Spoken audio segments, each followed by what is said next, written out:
Hello guys, welcome to my channel Siddhibhushan 7. మీరందరూ ఎలా ఉన్నారు? మేమైతే చాలా బాగున్నాం. సో ఈరోజు వీడియో ఏంటంటే సంక్రాంతి కాబట్టి అందరం అయితే ఊరికైతే వచ్చేసాము.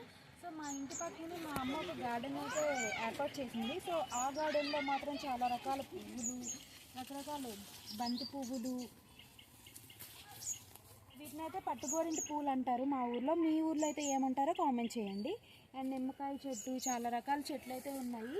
అండ్ కరివేపాకు, అండ్ వాడంబరాలు అంటారు, అండ్ కనకాంబరాలు అంటారు. మీ సైడ్ ఏమంటారో కామెంట్ చేయండి. పాదులు అయితే వేస్తామండి మేము, అన్నీ న్యాచురల్గా పండించుకుంటాము. బీరకాయలని, చిక్కుడుకాయలని, వీటిని అయితే బల్ల చిక్కుడుకాయలు అంటారు. మీ సైడ్ అయితే ఏమంటారో కామెంట్ చేయండి. అందరం ఇక్కడే ఉన్నామండి, చూడండి అందరూ ఇక్కడే ఉన్నారు. అండ్ చాలా రకాల పాదులు అయితే వేస్తాము. సీజన్కి తగ్గట్టు పండుతాయి మా సైడ్, అన్నీ న్యాచురల్గా అయితే వేస్తాము. చాలా బాగా పండిస్తాము. మా అమ్మకి పూలు అంటే చాలా ఇష్టం, అస్సలు చాలా రకాల పువ్వులు అయితే వేస్తుంది. పూలు కూడా పండిస్తున్నామండి, ఉన్నాయో బుజ్జిగా. అండ్ చాలా రకాలు వేసాము. ఇదిగోండి ఇక్కడ చూడండి, ఇక్కడ చూసారా, వీటిని సీమమిరపకాయలు అంటారు. ఇవి కూడా మేము పండిస్తాము న్యాచురల్గానే, అంటే మా గార్డెన్లోనే పండించుకుంటాం మేము. కనిపిస్తున్నాయా నిమ్మకాయలు? ఇక్కడ మేము నిమ్మకాయల చెట్టు కూడా నాటామండి. ఇక్కడ చాలా బాగా వస్తున్నాయి అండ్ పెద్దవిగా ఉంటాయి, చాలా బాగా పండుతున్నాయి. ఇక్కడ మిరపకాయలు కూడా వేసామండి. ఇదిగోండి మీకు కనిపిస్తున్నాయి, ఇవన్నీ ఎండిపోయాయి, కాకపోతే కొంచెం రెడ్ కలర్లో వచ్చేసాయి. బట్ చాలా ఉన్నాయి. ఓవరాల్గా అయితే ఇది మాది మొత్తం చాలా బాగా మెయింటైన్ చేస్తుంది మా అమ్మ. అయితే మాత్రం చాలా ఓపిక్గా మెయింటైన్ చేస్తుంది. ఫస్ట్ ఆఫ్ ఆల్ ఓవరాల్గా అయితే గార్డెన్ ఇలా ఉంటుందండి, పిచ్చి పిచ్చిగా. చాలా రకాల పాములు కూడా ఉంటాయి. మా ఇంటి చుట్టూ పాములే ఉంటాయి సీరియస్గా చెప్పాలంటే, అన్ని రకాలు దర్శనమిస్తాయి కూడా ఉన్నాయి. ములంకాయలు బాగా పండిస్తారు మా డాడీ అండ్ మా అమ్మగారు. ఇంకేంటంటే మల్లెపూలు అయితే కాస్తాయండి. ఇప్పుడు సీజన్ కాదు కాబట్టి అంత బాగా పూయట్లేదు. నార్మల్గా అయితే చాలా ఎక్కువ పూస్తాయి మా ఇంట్లో మాత్రం.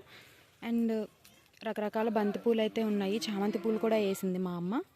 పాకులు కూడా మా అమ్మగారు వదలలేదు, చూడండి ఎన్ని రకాలు వేసిందో. తమలపాకులు కూడా మేము గుడికి వెళ్ళేటప్పుడు వీటిని యూజ్ చేసుకుంటాము. చాలా పెద్ద పెద్దవిగా కూడా ఉంటాయి. అండ్ ఆ సైడ్ కూడా ఉన్నాయి.